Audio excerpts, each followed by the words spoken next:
আপনি মুজদালিফা হাঁটা শুরু করলেন, আপনার মাঝে হয়তো এমন একটা 100 লোকের একটা গ্রুপ ঢুকে গেছে, তখন আপনি আপনার গ্রুপ ছাড়া যাচ্ছে, কিন্তু তখন মহিলাকে ছাড়া যাবে না। যার সাথে মহিলা আছে আপনারা মহিলা পুরুষ মিলে একসাথে হারাবেন, মানে কেউ মহিলাকে বাদ দিয়ে হারাবেন না।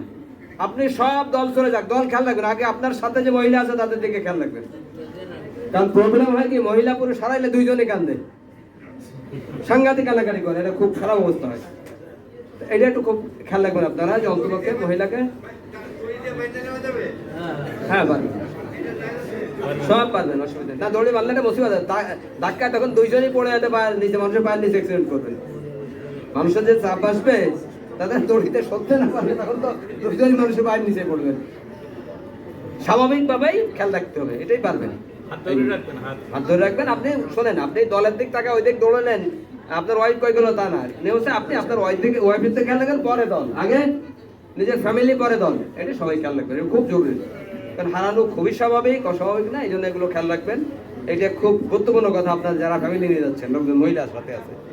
তা এখন আমরা শেষ পর্যায়ে চলে আসছি। আজকে আমাদের বড় খেদমতের দেশে হযরত আবু বকর সিদ্দিক রাদিয়াল্লাহু আনহু যে খেদমতের দেশে পুরো বিশ্বে অনেক বড় খেদমতের দেশে, তার উত্তরসূরি হিসেবে হুজুর অনেক কাজ করছেন। এখন আল্লাহ তাআলা সেভাবে কবুল করেন। এখন